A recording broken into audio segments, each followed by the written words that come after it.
Baik, selamat sahabat saudara sekalian. Kita akan mulai saja pelajaran kita. Pelajaran malam ini, Injil dan gereja.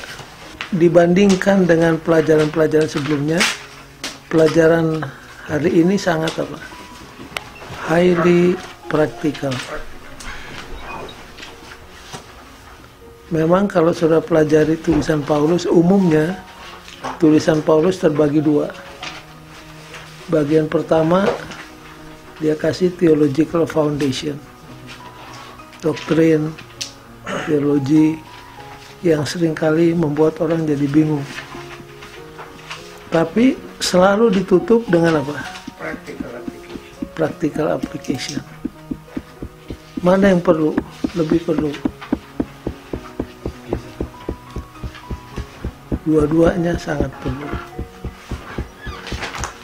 Jadi correct teologi yang benar, yang tepat, itu sangat perlu. Mengapa? Ada statement mengatakan concept affects behavior.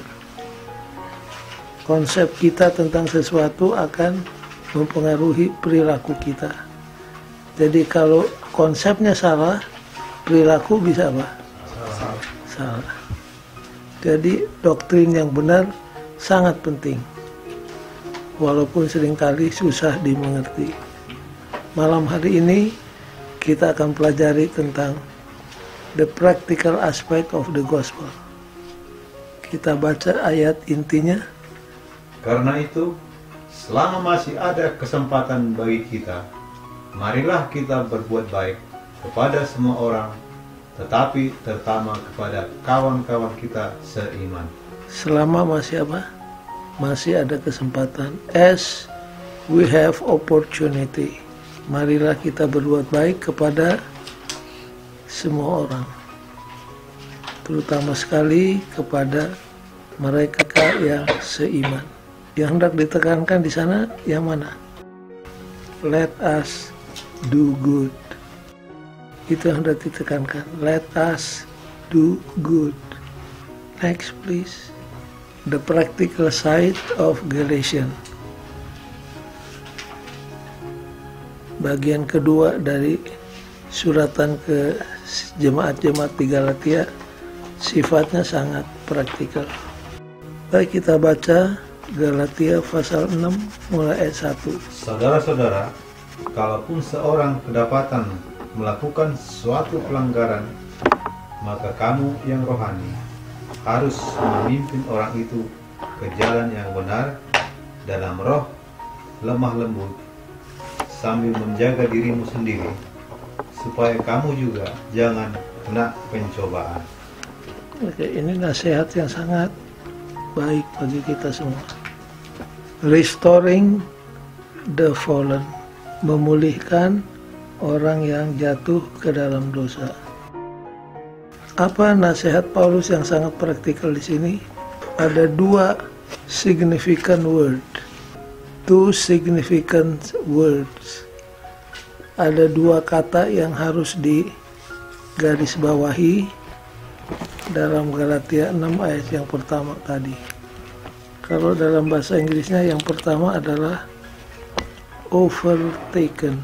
Coba baca kembali Galatia 5. Saudara-saudara, kalaupun seorang kedapatan melakukan suatu pelanggaran, maka kamu yang rohani harus memimpin orang itu ke jalan yang benar dalam roh lemah lembut, sambil menjaga dirimu sendiri, supaya kamu juga jangan kena pencobaan. Kata kuncinya yang mana? Restore. Memulihkan dengan roh yang lemah lembut, mengingat bahwa kamu juga bisa terkena pencobaan. Kemudian di dalam ayat yang sama ini ada dua kata yang harus dibahas. Kalau bahasa Inggrisnya overtaken. The first word is caught, tertangkap. Kalau New King James, overtaken. kalaupun seorang kedapatan melakukan. Ya, sekarang tolong baca pelajaran hari Minggu paragraf yang kedua. Untuk mendapatkan manfaat dari nasihat Paulus dalam Galatia 6 ayat 1, kita perlu memahami apa yang sebenarnya ada dalam pemikirannya. Ini berkisar pada dua kata yang digunakan pada awal kalimat. Kata pertama adalah kedapatan. Sesungguhnya itu berarti ditemukan, diketahui atau dikejutkan. Konteks dan nuansa berbeda yang dihubungkan dengan kata ini menunjukkan bahwa Paulus memiliki dua hal dalam pemikirannya. Hal itu bukan saja menunjuk pada umat percaya yang menangkap basah. Umat percaya lainnya sedang melakukan perbuatan yang salah, namun juga menggambarkan proses di mana seseorang mendapati dirinya dikuasai oleh suatu perilaku, yang mana pada situasi yang berbeda dia akan menghindari perbuatan itu. Jadi konteks daripada ayat ini menyatakan bahwa Paulus mempunyai dua hal di dalam pikirannya. Yang pertama apa? Seorang umat yang percaya yang menangkap orang lain di dalam satu tindakan yang salah. Itu yang pertama. Kemudian konteks itu menunjukkan overtaken, kedapatan itu juga berarti apa? Proses bagaimana seorang menemukan dirinya jatuh dalam satu perilaku yang keliru. Jadi pada waktu Paulus menggunakan kata overtaken, ada dua hal dalam pikirannya.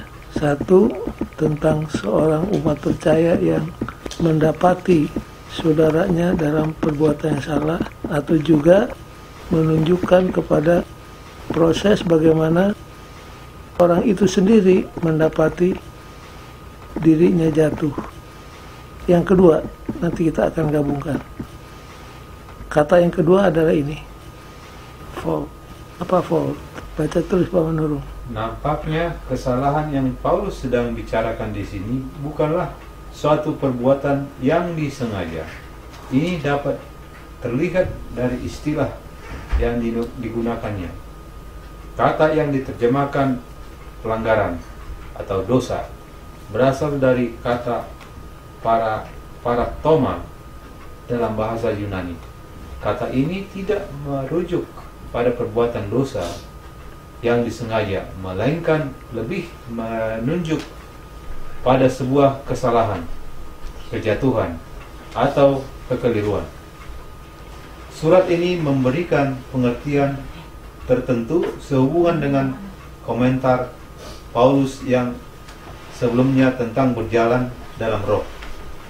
Meskipun ini tidak menjadi maaf bagi orang yang melakukan kesalahan, namun jelas bahwa dalam kasus ini Paulus tidak membahas tentang dosa yang disengaja.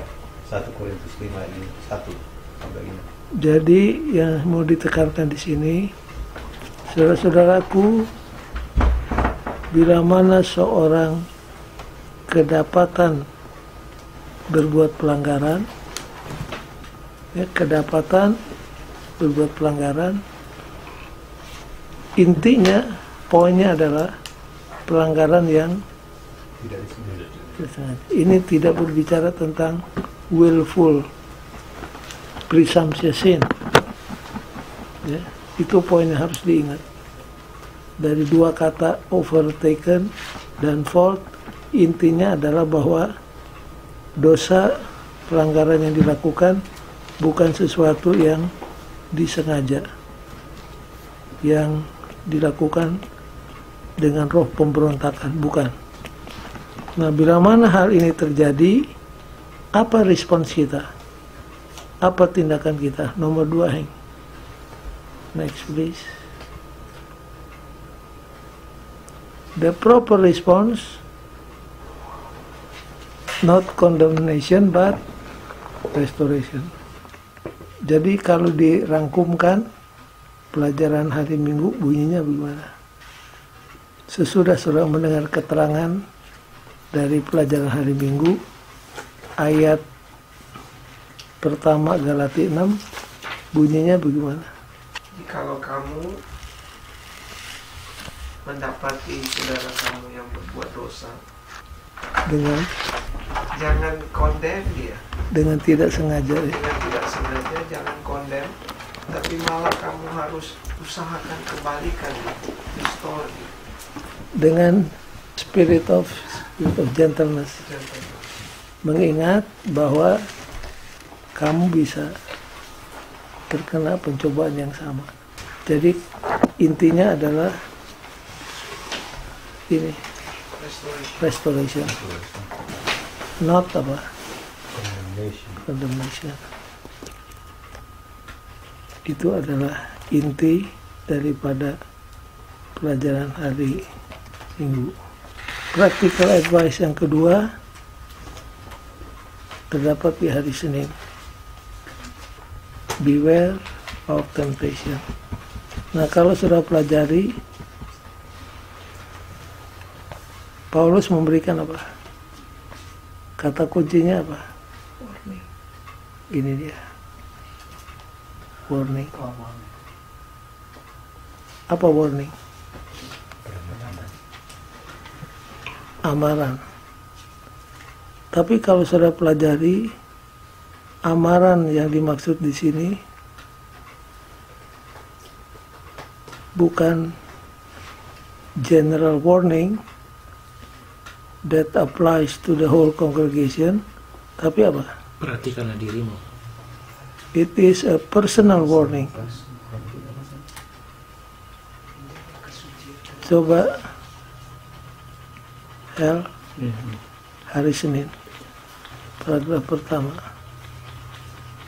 Kata-kata Paulus yang sangat serius dalam Galatia 6 ayat 1, sambil menjaga dirimu sendiri supaya kamu juga jangan kena pencobaan, janganlah diabaikan. Petunjuk tentang adanya kepentingan dan perhatian pribadi di balik nasihat Paulus dapat dilihat dari cara dia menyampaikan permohonan. Kata yang diterjemahkan dengan menjaga sesungguhnya berarti memperhatikan dengan sungguh-sungguh atau memberikan perhatian. Bandingkan Roma 16 ayat 17, Filipi 2 ayat 4. Jadi apa yang Paulus katakan adalah perhatikanlah dirimu. Jangan sampai dosa dengan tiba-tiba masuk dalam kehidupanmu. Untuk menekankan amaran ini, Paulus beralih dari orang kedua jamak, kamu semua, di bagian pertama Galatia 6 ayat 1 menjadi orang kedua tunggal, kamu, di bagian akhir ayat itu. Nah, apa maknanya? Maknanya adalah baca yang kalimat terakhir. Di bagian akhir ayat itu ini bukanlah amaran umum. This is no general warning. Bukan amaran kepada umum, tapi apa? Yang diterapkan kepada seluruh jemaat. Ini merupakan amaran pribadi yang disampaikan kepada setiap individu di dalam gereja.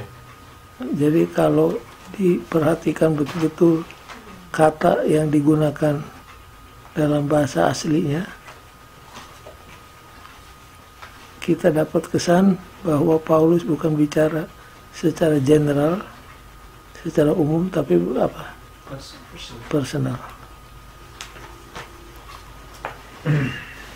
Terus Paulus tidak menyebutkan dengan jelas pencobaan apa yang dia mau agar dihindari dari setiap anggota jemaat Galatia. Mungkin saja dia tidak memiliki jenis pelanggaran tertentu dalam pemikirannya, namun dia ingin menyatakan bahaya dari melakukan dosa yang sama, apapun itu, dari kelemahan.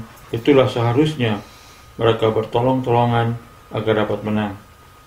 Pada saat yang sama, kata-katanya dalam Galatia 5 ayat 6 mengamarkan agar tidak gila hormat, menunjukkan bahwa dia melarang mereka untuk merasa memiliki kerohaniannya yang lebih tinggi daripada mereka yang sedang bergumul bangkit dari kesalahan mereka. Nah, jadi kalau saudara lihat poinnya di sini. Walaupun Paulus tidak menyebut pencobaan apa itu yang dia amarkan, tetapi nampaknya kalau saudara baca Galatia 5:26, kata bahasa Inggrisnya conceited. Bahasa Inggrisnya apa tadi ya? Gila hormat. Conceited. Conceited itu berarti dia memberikan amaran terhadap apa? Mengamarkan agar tidak gila hormat, menunjukkan bahwa dia melarang mereka untuk merasa memiliki kerohanian yang lebih tinggi daripada mereka yang sedang bergumul bangkit dari kesalahan mereka. Mungkin kurang tepat gila hormat. Maksudnya kata conceited itu amaran jangan sampai kita merasa spiritually superior, merasa kita punya kerohanian lebih tinggi daripada orang yang sedang kita coba pulihkan. Jadi misalkan si A jatuh, kita harus pulihkan dia dengan spirit of gentleness. Jangan dengan spirit saya lebih baik dari siapa? Kamu. Saya lebih suci dari kamu. Ini apa? Kata conceited di dalam Galatia 5:26 sangat signifikan.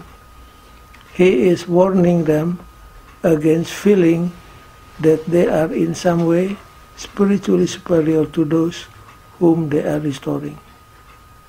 Jadi kalau si A jatuh, jangan kita merasa kita lebih baik, lebih superior, lebih suci daripada orang itu.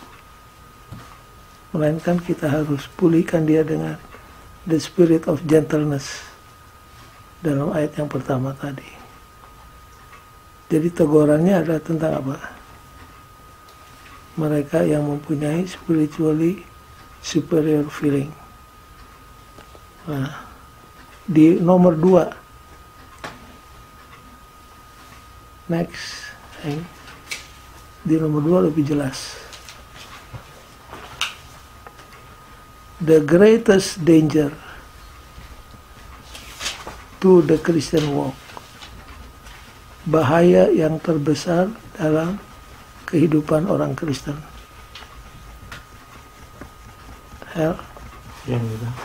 Paragraf berikutnya. Salah satu bahaya terbesar pada perjalanan iman umat Kristen adalah kesombongan rohani yang membuat kita berpikir bahwa kita telah kebal dari kecenderungan berbuat dosa.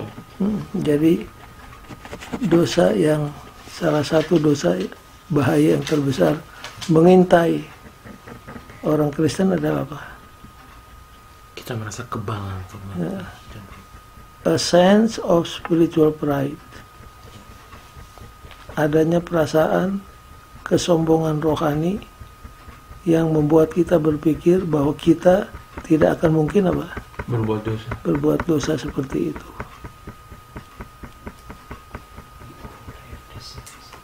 Saya perhatikan enggak di dalam Injil kalau Yesus berhadapan dengan pemungut cukai, pelacur, orang yang disebut sinner, orang berdosa, kan ada istilah semua orang berdosa, tapi ada yang kita sebut and sinner, pemungut cukai, pelacur, itu di hadapan orang Farisi, orang berdosa. Nah, kalau Yesus berhadapan dengan mereka, nampaknya Yesus sangat lemah lembut. Tapi begitu berhadapan dengan orang Farisi, kata-kata Yesus seperti kadang-kadang kita rasa terlalu keras. Hai kamu turunan ular biludak, kamu kuburan yang berlabur putih, tapi di dalamnya tulang-tulang yang busuk. Itu kan strong word. Apa jadi pelajarannya apa itu? Karena ini itu orang-orang Farisi Munafik. merasa bahwa mereka yang paling benar. Itu dia. Hipokrit. Sudah. Karena superior faith itu kan? Itu dia. Oh. Itulah yang paling dibenci oleh siapa? Yesus. Oleh Yesus. Sudah perhatikan. Kalau si pelacur sama ini emang nggak punya superior faith. Berarti. Iya betul. Perhatikan. Kalau Yesus berhadapan dengan orang Farisi, kata-katanya jadi apa? Keras. Jadi sangat keras. Istilah ular biludak. Kalau saudara baca Matius 23, berapa kali Yesus katakan celaka? Paling sedikit. 8 kali. Khotbahnya di atas gunung, kata diberkatilah kamu berapa kali? 8 kali. Waktu kepada orang banyak dia khotbah, blessed are the merciful, masih ingat? Kalau kepada orang Farisi 8 kali, celakalah kamu, celakalah kamu, celakalah kamu. Mengapa? Karena orang Farisi ini dihinggapi oleh apa? Spiritual pride. Dan dosa yang paling sulit untuk disembuhkan adalah apa? Spiritual pride. Bagaimana mencegah kita jangan sampai punya spiritual pride? Nah itu dia, itu yang paling penting. Kenapa masalah di gereja susah untuk diatasi? Karena spiritual pride. Dua pihak yang berkelahi sama-sama merasa apa? Benar, beriman. Benar. Tidak ada salah satu yang merendahkan diri. Kalau ada salah satu pasti nggak terjadi.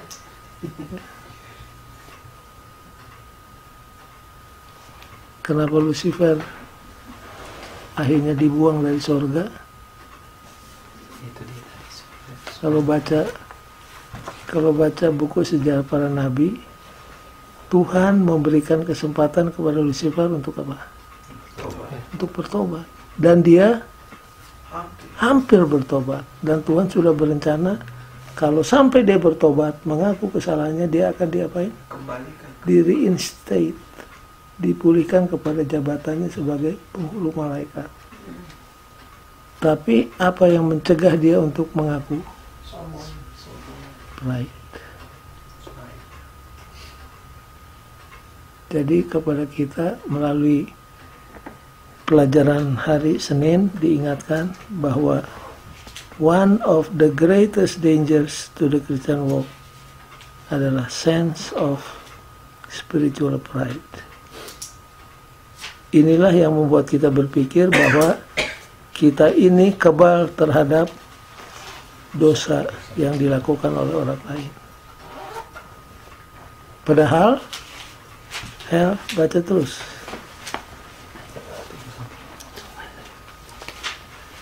Kalimat berikutnya. Suatu sifat alami yang berlawanan dengan Allah. Ya, Pada kenyataannya, kita semua memiliki sifat alamiah yang berdosa. nah, jangan lupa, kita harus ingat bahwa kita semua mempunyai Sifat the same Nature. sinful nature. Apa itu sinful nature? Suatu sifat alami yang berlawanan dengan Allah.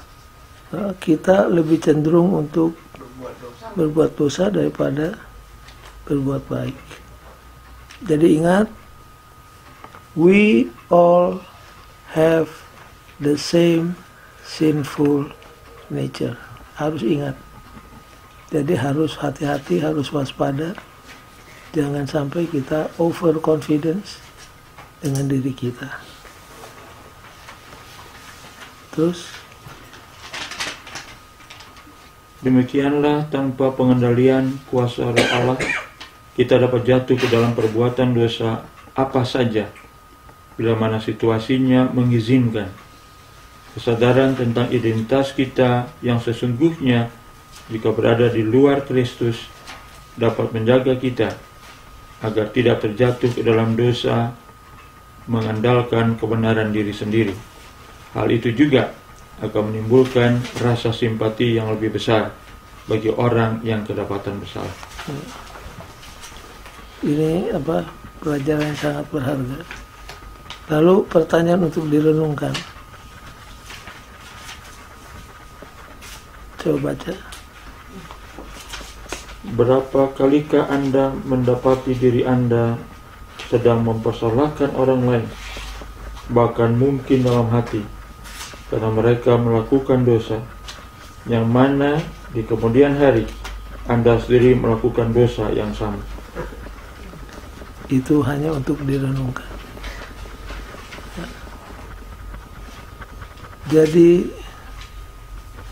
bila mana kita berhadapan dengan orang yang jatuh, ingat kita juga bisa jatuh. Jangan merasa diri bahwa saya tidak mungkin jatuh. Practical advice di suratan Galatia yang berikutnya terdapat pada pelajaran hari Selasa. Judulnya apa di bahasa Indonesia? Burden bearing. Menanggung beban. Menanggung beban. Menanggung beban. Nah, di sini kita dianjurkan untuk apa? Menanggung beban orang. Coba baca ayatnya. Galati 6 ayat 2 sampai 5. Tambahan untuk memulihkan mereka yang jatuh dalam dosa. Apa? Bukan. Ayatnya Galati 6. Bertolong-tolonglah menanggung beban. Apa kamu katanya? memenuhi hukum Kristus. Bertolong-tolonglah. Terus Sebab kalau seorang menyangka bahwa ia berarti, padahal ia sama sekali tidak berarti, ia menipu dirinya sendiri. Baiklah tiap-tiap orang menguji pekerjaannya sendiri, maka ia boleh bermegah melihat keadaannya sendiri dan bukan melihat keadaan orang lain. Sebab tiap-tiap orang akan memikul tanggungannya sendiri. Dan baiklah dia yang menerima pengajaran dalam firman dan bagi segala sesuatu yang ada padanya dengan orang yang memberikan pengajaran itu. baik, jadi kalau sudah baca ayatnya, nasihat Paulus yang pertama, bear one another's burden. Bear one another's burden. Artinya kita harus saling tolong menolong. Kalau dalam ilmu biologi disebut apa? Kita harus hidup simbiosis mutualistis, saling menolong. Kalau lawannya apa? Simbiosis antagonistis. Saya pernah ceritakan kepada saudara-saudara mungkin, tapi saya ulangi karena sangat menarik. Di pinggir sungai Nil di Mesir, kalau saudara pergi ke sana, di beberapa tempat banyak buaya yang berjemur. Selagi berjemur, apa yang dibuat? Buka mulut. Lalu apa yang masuk di mulut buaya? Burung. Apa yang dikerjakan burung? Makan dia punya sisa makanan di gigi buaya Supaya itu jangan apa? supaya nggak membusukkan giginya. Karena dia nggak bisa sikat gigi. Jadi dia cuma buka mulut, ada sikat gigi alam. Dan itu kotoran gigi buat burung merupakan apa? Makanan. Menurut para ahli yang mengawasi ini, belum pernah ada satu case di mana buaya apa? Makan burung. Belum pernah. Mereka tunggu-tunggu kapan buaya ini akan apa?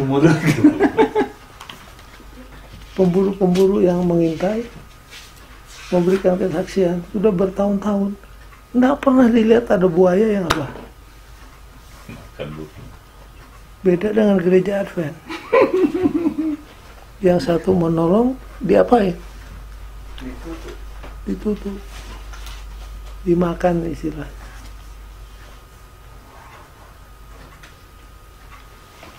Jadi kita harus belajar dari alam. Pemburu-pemburu itu katakan, belum ada case di mana buaya memakan apa? Burung. Karena dia tahu burung apa? Pembersihan giginya. Sikat gigi. Sikat giginya. Tahu diri. Yang sering kali terjadi di antara kita adalah apa? Simbiose antagonistis. Kita hidup bersama tapi antagonistis. Contohnya apa? Contohnya adalah benalu. Benalu itu hidup di pohon mangga, parasit. Sudah lihat benalunya tumbuh dengan subur, batang pohon mangganya apa? Kurus, layu. Jangan sampai terjadi demikian. Bear one another's burden artinya kita harus hidup simbiose mutualistis. Di ayat lain dikatakan jangan saling apa? Default. Apa default? Menerkam. Menerkam. Itu kalau dalam bahasa Inggris, bahasa Gerikanya, kata default itu dikenakan kepada harimau yang lagi memakan kuda zebra. Jadi Paulus menggunakan kata yang sangat keras. Jangan saling menerkam.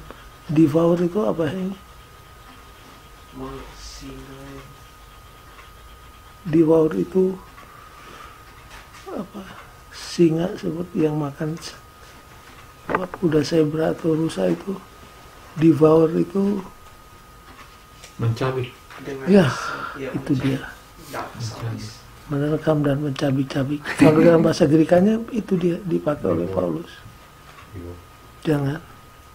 Melainkan kita harus bear one another's burden. Kalau yang satu terkena problem, kita harus apa? Harus bantu.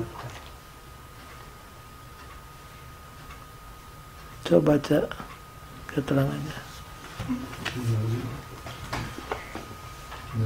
Hari apa itu pendeta? Hari Selasa. Yang paragraf pertama pendeta? Ya.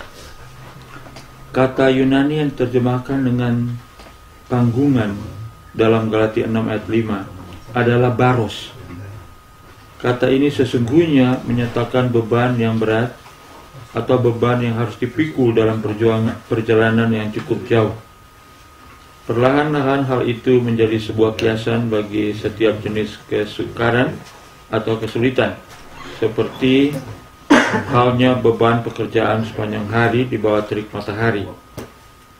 Konteks amaran Paulus untuk menanggung beban satu sama lain tentu saja mencakup sesama umat percaya yang lemah yang dicantumkan dalam ayat sebelumnya.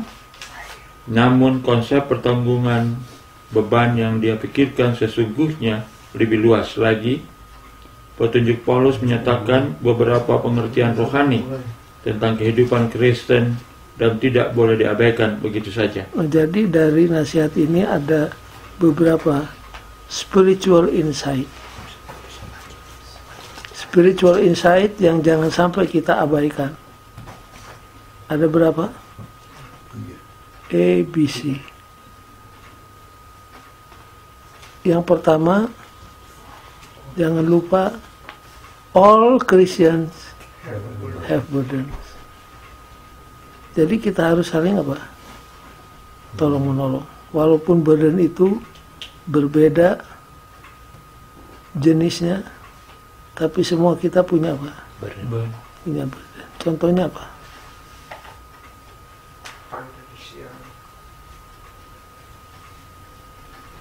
Contohnya apa?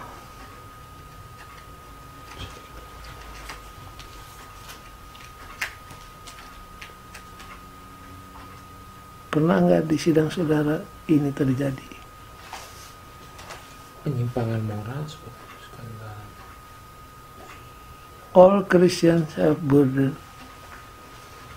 Our burdens may differ in size and shape and will vary in kind depending on the providential order of our lives.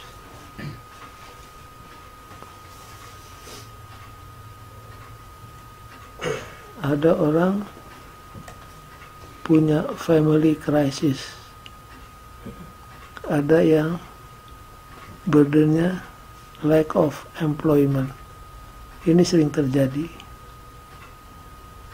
Tetapi yang jelas, no Christian is exempt from burden. Jadi semua kita punya apa? Punya burden. Yang kedua, Tuhan tidak bermaksud agar kita menanggung all the burdens alone. Tuhan tidak merencanakan supaya kita tanggung beban sendirian.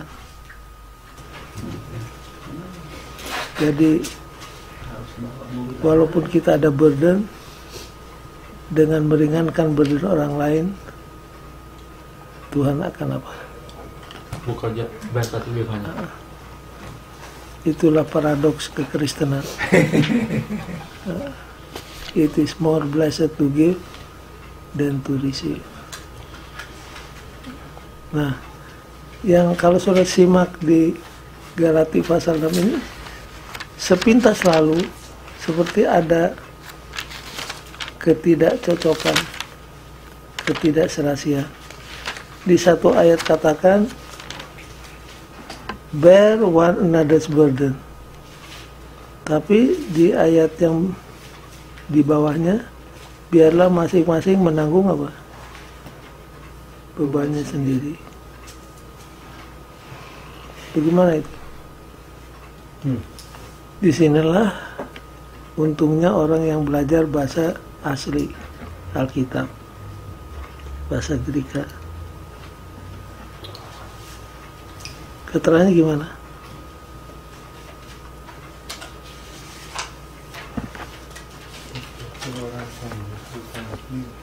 Coba mulai ayat 2 baca lagi. Bertolong-tolonglah menanggung bebanmu, demikianlah kamu memenuhi hukum Kristus. Sebab kalau seorang menyangka bahwa ia berarti, padahal ia sama sekali tidak berarti, ia menipu dirinya sendiri. Baiklah tiap-tiap orang menguji pekerjaannya sendiri, maka ia boleh bermegah melihat keadaannya sendiri dan bukan melihat keadaan orang lain. Nah, ayat 5. Sebab tiap-tiap orang akan memikul tanggungannya sendiri. Nah, jadi ayat 2 dengan ayat 5 seperti apa? Seperti bertentangan.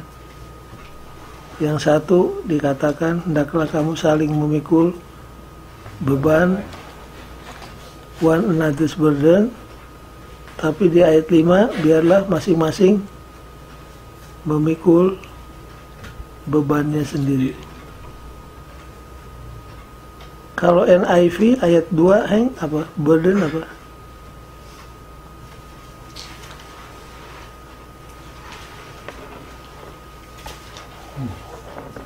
Carry each other burden. Ayat 5. For each one should carry his own load. Jadi yang satu load, yang satu burden. Itu load dan burden bahasa Inggris sama atau enggak?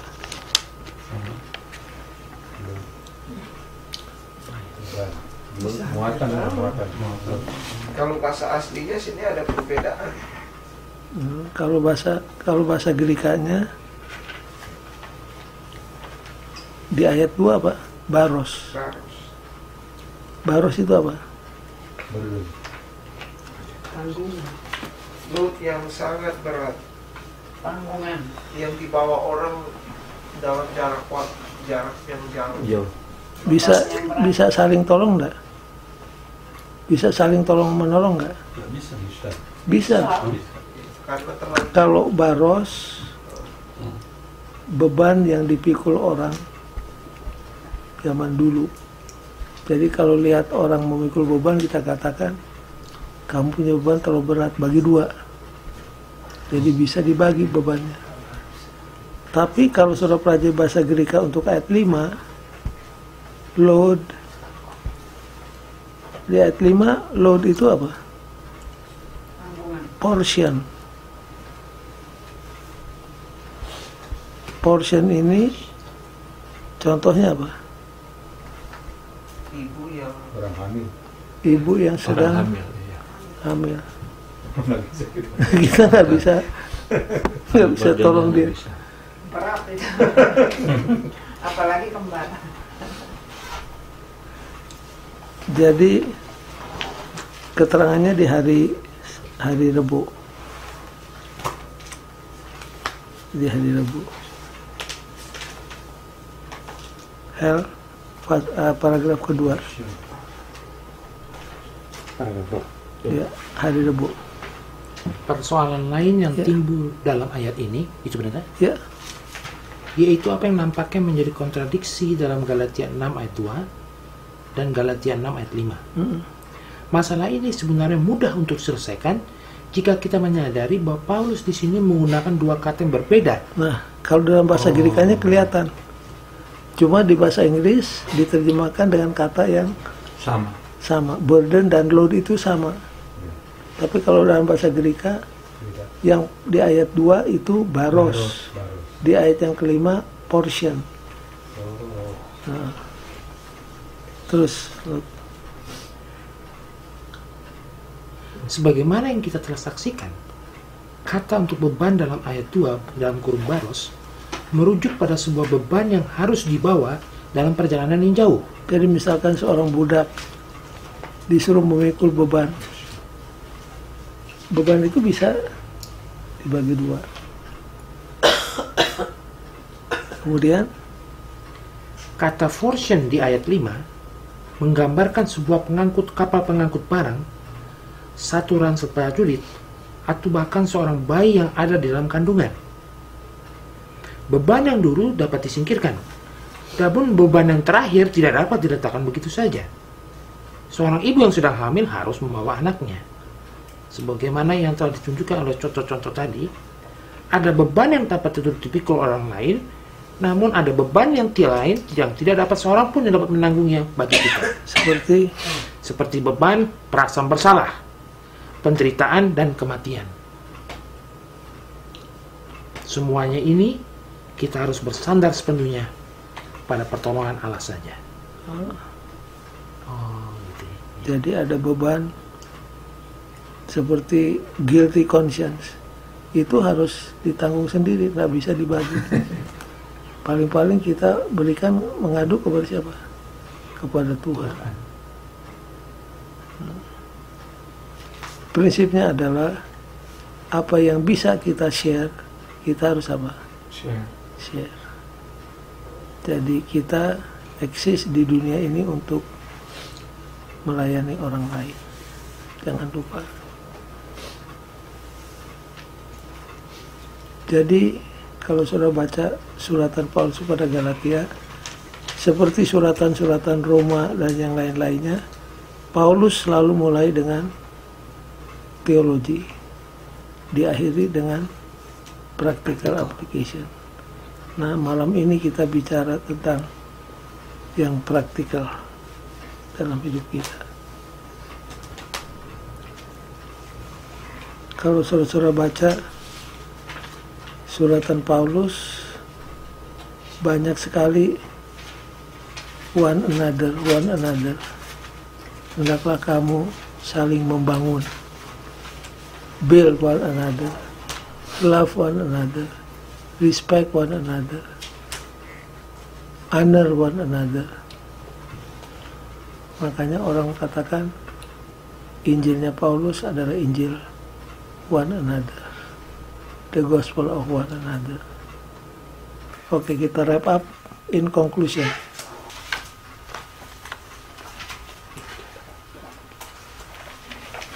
Ini diambil dari konklusi. Bukti bahwa Allah hadir di antara umatnya adalah kalau di dalam gereja itu ada roh yang mirip rohnya Kristus. Bukti bahwa Tuhan hadir di antara umatnya adalah kalau di gereja itu ada roh yang seperti roh Kristus. Roh Kristus apa? Kisah 20 ayat 35.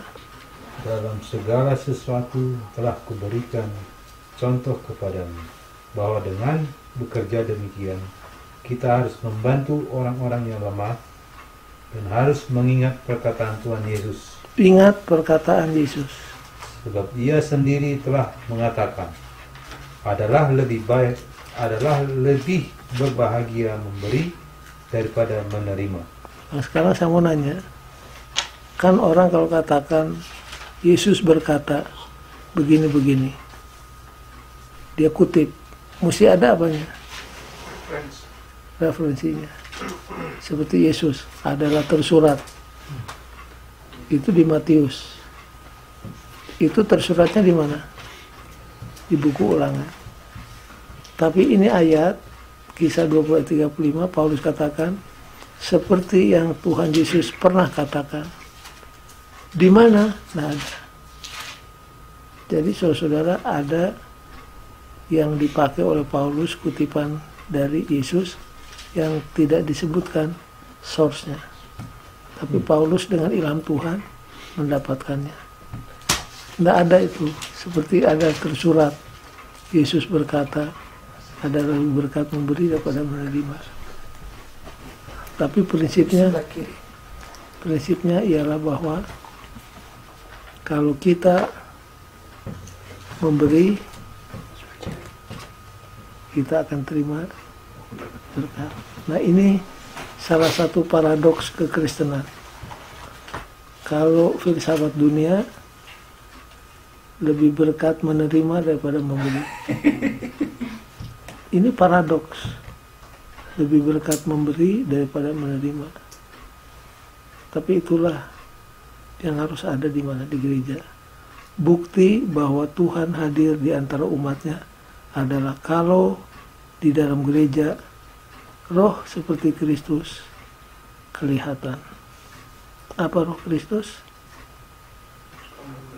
Lebih berkat memberi daripada menerima. Yang kedua, poin yang kedua, Christian ethics punya dua fokus. Yang pertama universal, let us do good to all people. Yang lain particular and specific, terutama sekali kepada siapa? Sesama. Jadi kita harus bantu orang miskin di luar, tapi jangan lupa orang miskin yang ada di mana? Di antara kita. Jadi pada waktu saudara mencanangkan anggaran belanja gereja untuk tahun mendatang, jangan lupa kas untuk siapa? Orang miskin. Harus ada. Malahan kalau saudara baca buku sejarah para nabi, orang-orang Israel, dia memberi berapa? Sepertiga dari income-nya. Orang Israel. Breakdown-nya begini. 10% itu tithe. Itu non-bargainable. Itu untuk orang Lewi. Kemudian 25% untuk maintain the sanctuary dan untuk orang miskin. Tapi yang katakan lebih besar untuk orang miskin daripada untuk sanctuary. Kita terbalik. Untuk sanctuary lebih besar, orang miskin bagaimana? Nggak ada. Kadang belum ada sanctuary. Jadi Kalau baca buku sejarah para nabi, Tuhan benar-benar memperhatikan siapa? Orang miskin. Jadi sama Israel diperintahkan 1/10 perpuluhan untuk orang Lewi tidak boleh diganggu gugat, 25% untuk sanctuary dan fakir miskin, tapi the greater portion diberikan untuk siapa? Orang miskin. Nah kemudian yang ketiga, ini kan selama ini kita belajar tentang kita diselamatkan oleh apa? Kenapa itu penting? Ada orang katakan, pendeta apa bedanya sih kalau kita mengajarkan kita diselamatkan oleh anugerah, kita diselamatkan oleh penurutan, kan itu teori, sama aja. Saya bilang nggak sama dampaknya. Kalau kita percaya bahwa kita diselamatkan by grace, kita akan diajak untuk apa? Lebih sabar. Humble, lebih sabar, lebih berkemurahan, especially dalam melayani siapa? Orang lain. Kalau kita merasa kita selamat oleh perbuatan kita, apa jadi? Sombong. Kita jadi sombong. Seperti siapa? Orang Farisi. Lihat aja doanya. Saya bersyukur karena saya tidak begini, tidak begitu, tidak seperti pemungut cukai. Saya puasa 2 kali seminggu. Saya kasih perpuluhan, saya keep the Sabat dan lain sebagainya. Jadi sombong. Jadi korek teologi sangat penting.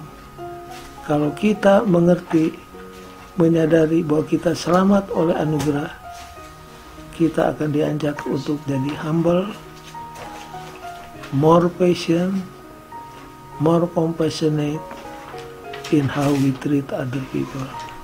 Apakah orang berdosa, apakah orang yang berkekurangan, yang miskin. Untuk penutup saya mencerita sedikit, 1 menit. Seorang rabi sedang ngajar muridnya di kelas. Rabi itu katakan, I have one question for you to answer. Kapankah fajar itu merekah? Itu pertanyaan Rabi. Muridnya satu angkat tangan. Fajar merekah kalau kita sudah bisa memasukkan benang ke lubang jarum. Kalau digelapkan nggak bisa. Tapi kalau fajar merekah, di terang fajar kita bisa masukkan benang di lubang jarum. No. Rabi itu bilang no. Yang kedua, kalau kita sudah bisa melihat lalat terbang, itu fajar sudah merekah. No.